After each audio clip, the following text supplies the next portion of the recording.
여러분 안녕하십니까? NWS 내외 방송 뉴스를 시작하겠습니다. 먼저 오늘의 주요 뉴스입니다.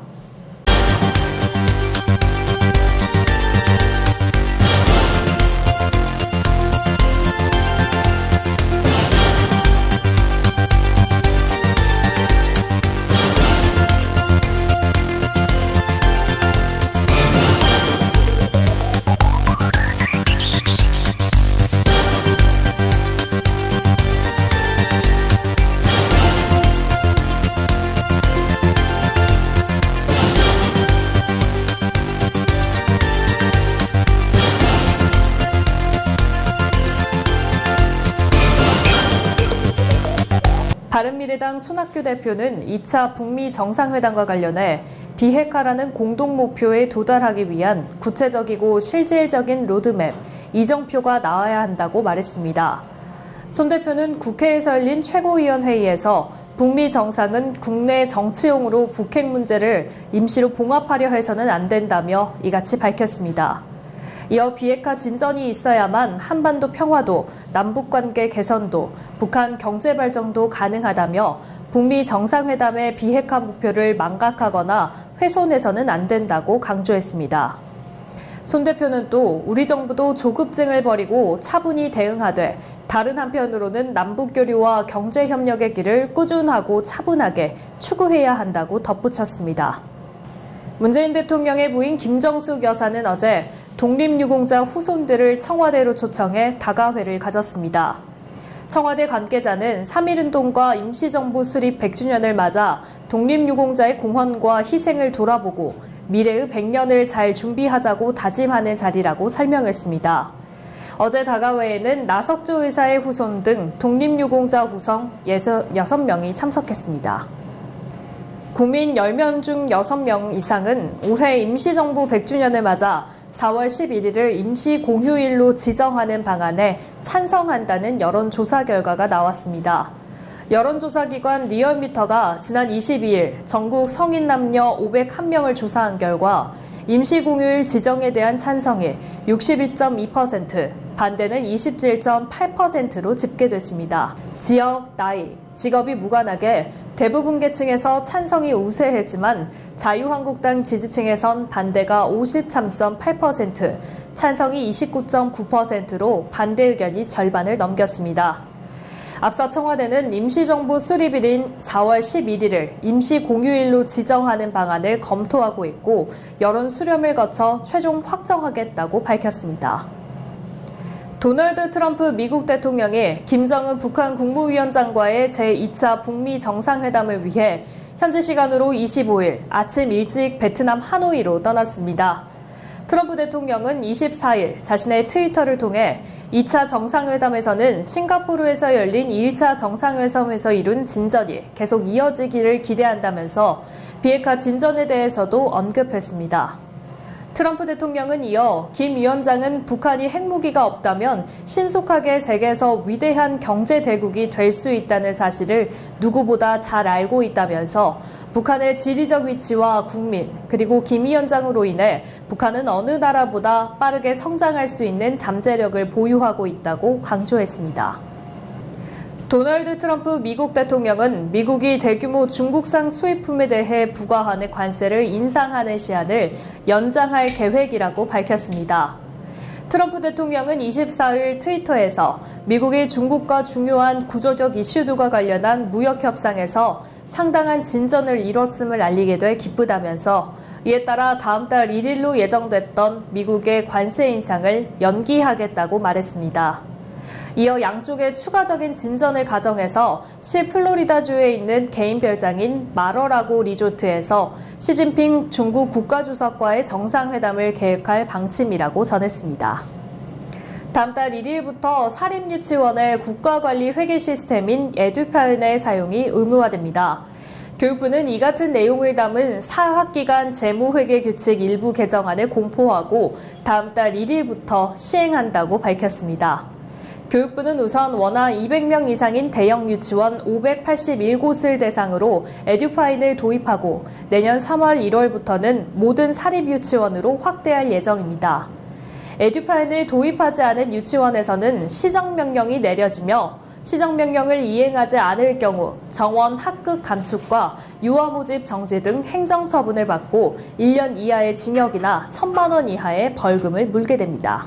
공인중개사가 부동산 중개 시 수수료를 무조건 최대요율로 적용해 받는 것을 막기 위해 계약할 때부터 복비를 고지, 확인받는 방안이 추진됩니다. 국토교통부는 이 같은 내용의 공인중개사법 시행규칙을 개정하는 방안을 검토 중이라고 밝혔습니다. 부동산 수수료는 최대 요율만 정해져 있고 실제 요율은 거래 당사자와 중개사 간 협의를 통해 정해지는데 최대 요율인 중개사가 받는 고정 요율인 것처럼 통용되는 것을 막기 위한 조치라고 국토부는 설명했습니다. 미스터리 스틸러 영화 사바하가 개봉 5일째 100만 관객을 돌파했습니다. 신흥종교라는 신선한 소재와 긴장감 넘치는 탄탄한 스토리가 입소문을 타며 극장가에 새 바람을 일으키고 있고요. 코미디 영화 극한 직업은 2위로 물러났지만 누적 관객 수 1,500만 명의 벽을 넘으며 여전히 뜨거운 흥행몰이 중입니다. 누적 관객 1,700만 명을 기록한 역대 흥행 1위, 명랑에 이은 2위의 기록입니다. 자폐소녀와 변호사의 따뜻한 이야기를 담은 증인은 3위에 오르며 선전 중인데요. 공교롭게도 비슷한 시기 극장가에서 경쟁 중인 절친 이정재 씨와 정우성 씨는 서로의 흥행을 응원하는 모습이 포착돼 훈훈함을 주기도 했습니다. 지난 23일 오후 4시 NWS 내외방송 연예TV는 구리 전통시장 활성화 공연을 성황리에 개최했습니다. MC 겸 가수 윤현수의 진행으로 약 1시간 30여 분간 진행된 이번 행사는 구리 지역 시민들에게 큰 즐거움을 선사했습니다. NWS 내외방송의 구리시장 활성화 공연은 매달 마지막 주 토요일 오후 4시에 지속적으로 열릴 예정입니다. 또한 구리 전통시장 활성화 공연은 출연진 모두 재능봉사로 이뤄지는 공연입니다. 네, 오늘은 특별 코너로 경기도의회 임창열 의원을 저희 스튜디오에 모셨습니다. 화면으로 만나보시죠. 님 안녕하세요. 네, 반갑습니다. 네, 반갑습니다. 네. 먼저 시청자 여러분께 간단한 소개 인사 부탁드립니다. 네, 구리 시민 여러분 반갑습니다. 경기도에서 안전행정위 부위원장을 맡고 지금 열심히 1,340만 도민과 구리 시민 발전을 위해서 열심히 일하고 있는 임창열 도의원입니다. 네, 반갑습니다. 네, 반갑습니다. 먼저 지역 시민 여러분들과 어떻게 소통하고 계신지 궁금한데요. 네, 기해년 새해를 맞아 구리시 원로 어른이신 구리시 노인회장님과 구리문화원 원장님 그리고 수택 1동, 2동, 3동, 교문 2동 경로당 어르신과 함께 소통하며 또 새해 인사도 드리고 또 많은 덕담도 듣고 지역 현안사항, 불편사항을 경청하였고 구리시 자율방문단의 임원들과 간담회 또 바르게 살기 구리시 협의회 임원들과 간담회 그리고 구리초등학교 학부모 위원님과 간담회 교문초등학교 학부모 위원들과의 간담회, 장자중학교 운영위원들과 간담회 등을 통해서 많은 건의사항을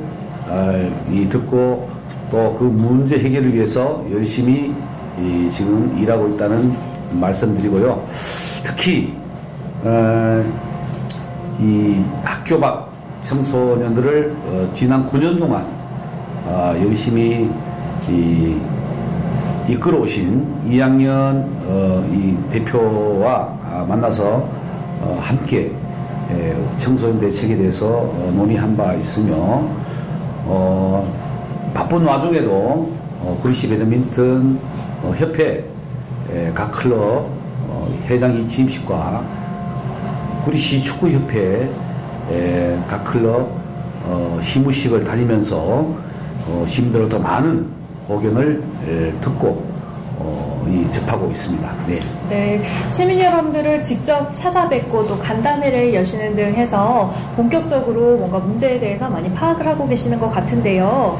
그렇다면은 의원님께서 생각하시는 지역 현안 문제로는 어떤 것이 있을까요? 지역 현안 문제가 사실 상당히 많습니다. 많은 것 중에서 그 중에서 가장 최우선적으로 긴급한 현안 문제는 지금 구리시의 교통 지옥을 해소해야 되는 과제가 아닌가 이렇게 생각을 합니다. 그래서 저는 제 330회 임시의 3차 본회의 때 이 도지사를 상대로 집중지를 통해서 별내 신도시와 다산 신도시가 들어오면서 구리시의 교통난이 교통지역으로 변했다는 것을 강조했습니다. 특히 농산물 사거리에서 구리 암사대교까지 약 1.3km밖에 되지 않는데 출퇴근 시간에는 30분에서 40분 정도 걸리는 이 실정이니 빠른 시일 안에 교통계획을 세워서 구리시의 교통망을 해소해야 한다는 것을 여러 가지 대안을 통해서 강조를 하였습니다. 네. 우선 이 다산 신도시의 시민이 구리시 왕숙천 뚝방길을 경유해서 강북 상거리로 지나는데 남양주시에는 왕숙천 뚝방길을 개설해야 하고 남양주시에서 서울로 출퇴근하는 교통량을 수석동에서 한강다리를 신설하여 하남 쪽으로 분산시켜야 되고, 또한 강변북로를 지방도로 지정하여 경기도와 서울시가 협의를 통해서 강변북로를 확장하고 경기도에서 관리하는 방안을 제시하였습니다. 이 와중에 제3기 신도시가 발표되면서 왕숙 주거단지가 6만 6천 세대가 들어오게 되면 약 20만 명이 입주를 하게 되는데, 사실 이 현재까지의 대책으로는 부족하다고 생각합니다. 그래서 인창동 새마을에서부터 구리 암사도교까지 앞까지 앞차선 터널을 뚫어서 교통난을 해소해야 되지 않을까 이런 생각을 해봅니다. 두 번째 현안은 구리 남양주 특허밸리 사업입니다. 이 경기도 도시공사가 51% 지분을 가지고 있고요. 구리 남양주가 40%의 지분을 가지고 사업을 하게 되는데, 이익이 나면 이 지분대로 가져가고 또 손해가 나면 구리 남양주가 100% 이 부담을 해야 한다는 이 조항이 있는데, 기초단체의 열악한 재정을 감안할 때 이 조항은 반드시 고쳐 나와야 한다고 생각합니다. 그래서 저는 테크노블리 성공을 위해서 경기도의회 테크노블리 특별위원회에 직접 참여하여 열심히 지금 활동을 하고 있습니다. 세 번째 현안 사업은 갈매동 초등학교 학교 교실 부족 문제입니다. LH에서 보금자리 주택을 건설하면서 학생 수 예측을 잘못하여 가지고 당장 올해부터 콩나물 시루인 상태입니다. 그래서 갈매초 증축비로 약 47억, 산마루 초등학교 증축비를 약 한 28억을 확보한 상태인데, 증축부지가 공원부지라 지금 국토교통부의 용도 변경이 결정이 되면 곧 착공이 될 것입니다. 무엇보다 이 세 가지가 가장 시급한 우리 구리시의 현안 문제가 아닌가, 나름대로 이렇게 생각합니다. 네, 보니까 구리시 교통 지역 문제 해결, 또 구리 남양주 사업 문제, 또 갈매동 초등학교 교실 문제 등 크고 작은 문제들이 정말 많이 가지고 있는 것 같은데요. 그렇다면요, 마지막으로 좀 질문드리겠습니다. 일단은 현안을 해결을 하려면 좀 예산이 필요하지 않겠습니까? 도 예산 확보에 굉장히 힘쓰시고 있다고 들었는데요. 구체적으로 어떤 노력을 하고 계신지 말씀 부탁드립니다. 네.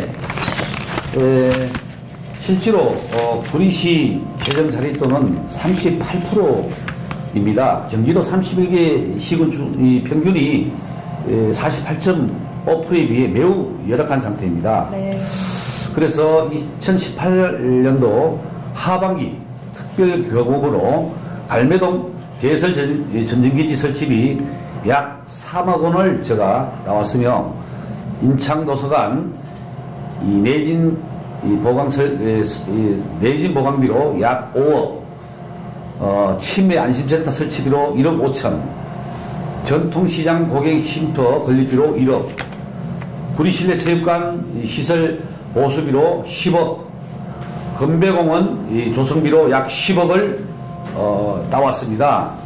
네. 그리고 2019년도 구리시 주요 사업비로는 별내선 복선 전철 사업비로 도비 85억 7천만 원을 확보하였고, 왕수천 고향의 길 정비 사업비로 10억을 확보한 상태고요.